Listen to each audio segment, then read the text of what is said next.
There's an old feeling that the shape of the universe is the shape of man. I don't know if you've ever heard that said.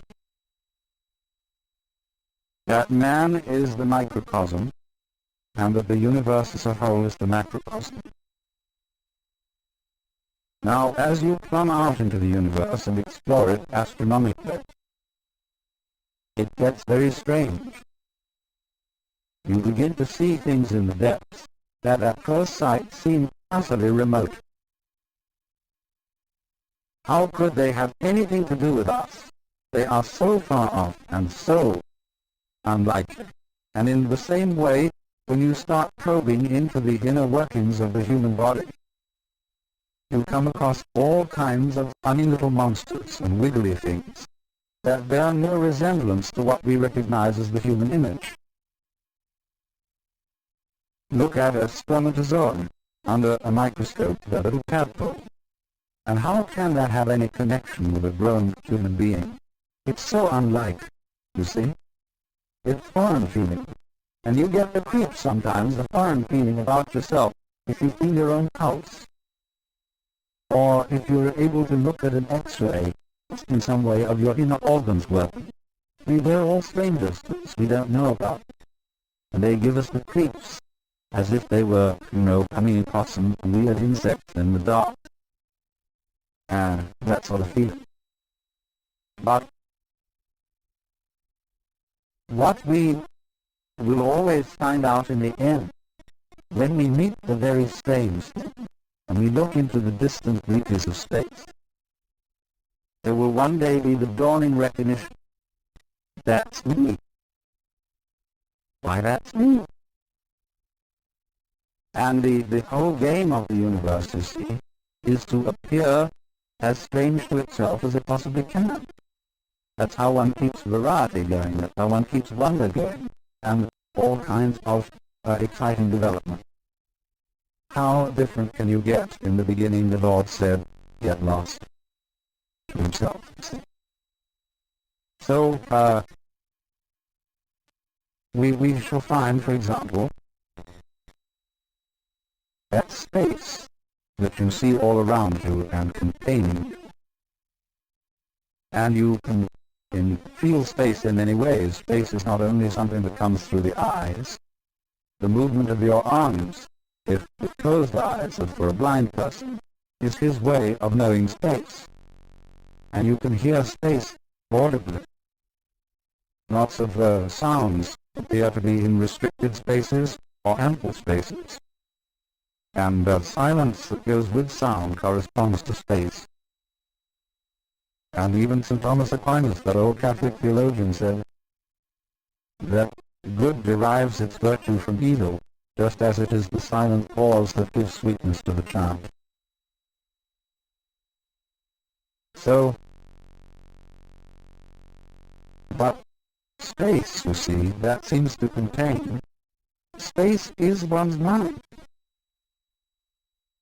This was common sense to people living in the early Renaissance, for example, at the time of Dante. There are many references in Dante's poetry to the identity of mind and space. And likewise in a 8th century text in China, the Sutra of the Sixth Patriarch, he likens the nature of mind to the nature of space. He says just as space contains all the sun and the moon and the stars and the people and the mountains and the forests, so the nature of mind, the nature of consciousness, the nature of oneself contains all these things. So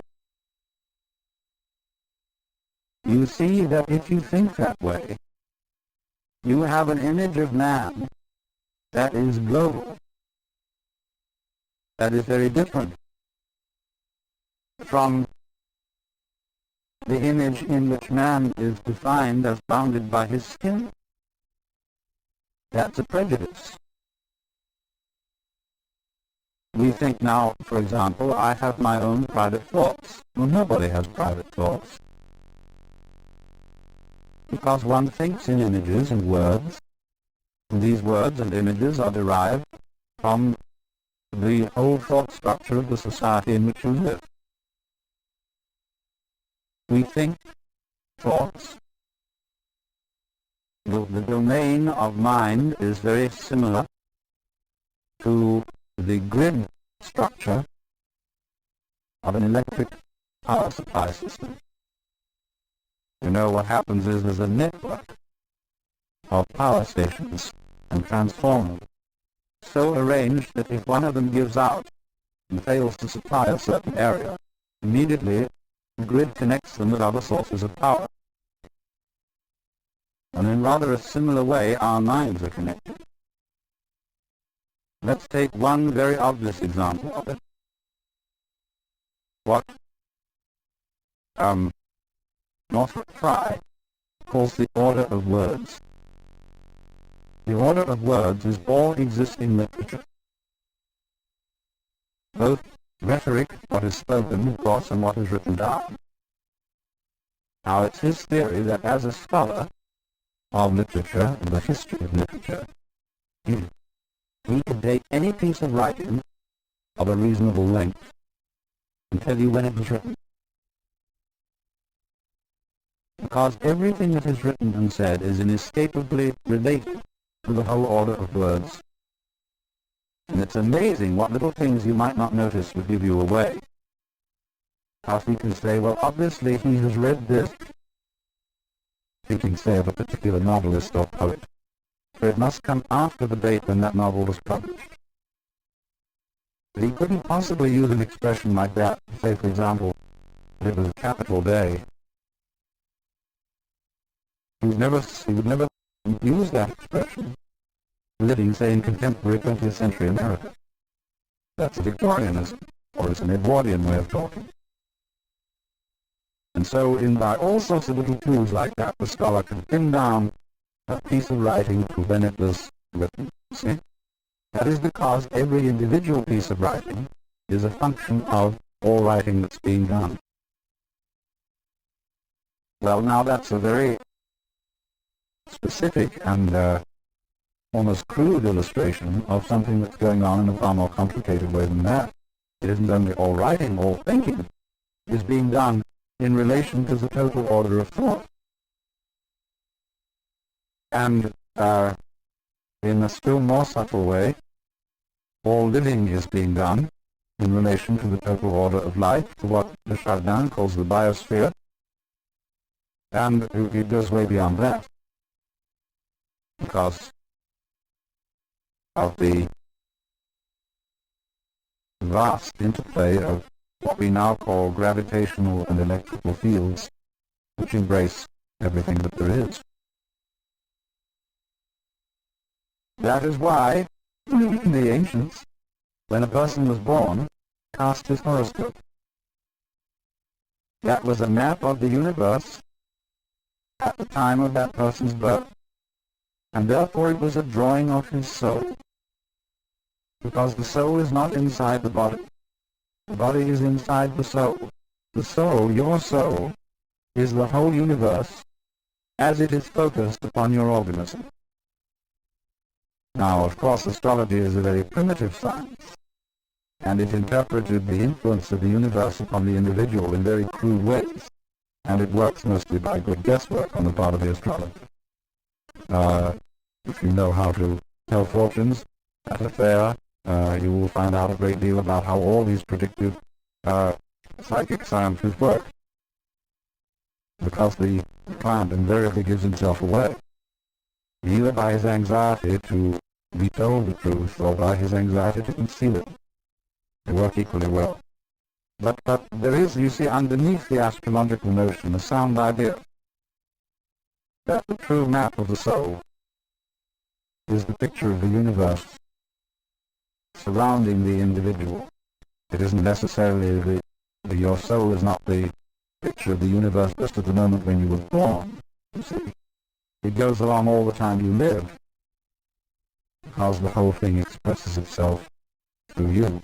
And therefore, in that sense, the map of the stars, the horoscope, etc., was an image of man in just the same way as we regard a picture of the human body. has an image of man, and it's an image from a different point of view. It's a bigger image. It shows, in other words, that your mind is very largely outside your body. After all, it's inside too, it's simultaneous. You see, I cannot think. I can't have a mind without seeing, feeling, and relating to other people. Without all the social institutions, not only language, but the laws, the customs, the gestures, the rituals, by which we relate to each other. All those things compose the mind. For the mind is a huge network of relationships and interconnections at a high level of sensitivity. Mind and matter are, of course, polar. They go together. They're two ways of thinking about the same thing, or shall we say two dimensions of the same thing, just like length and breadth, or just, shall we say, like shape and color. See, nobody ever saw a shape that wasn't colored. Nobody ever saw a color that wasn't shaped. And yet we can see there's a very clear difference between color and shape. But they always go together, they're always found together. Well, that's the same sort of relationship between mind and matter.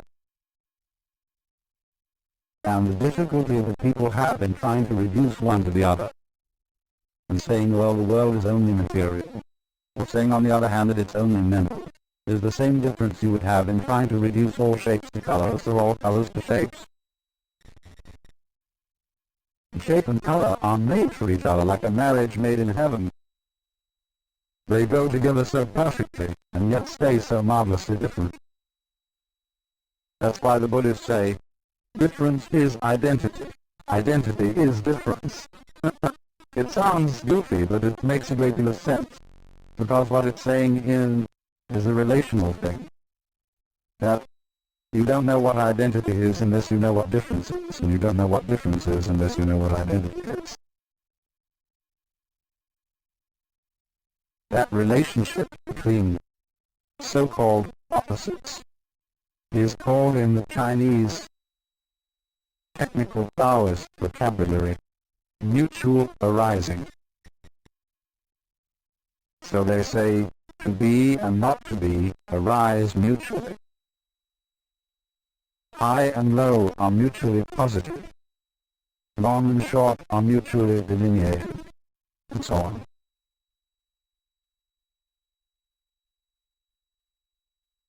Now, what we see then is the totality of the cosmos focused at each point, you see, gives rise to the illusion of the independence of the point from the whole.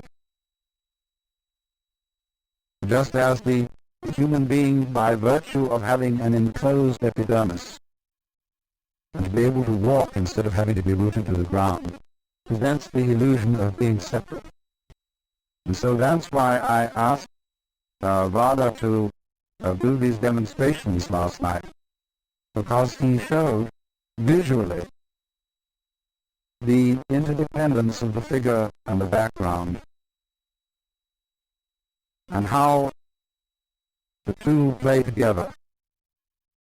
How you can switch from paying attention to one to paying attention to the other, and in each case it's significant. That is an art that we have lost in our day-to-day perception of life, and it leads, practically speaking, to the serious problem of ecological blindness. That is to say, to the ignorance which most human beings seem to suffer from, especially in our culture, that they are inseparably related to their physical environment.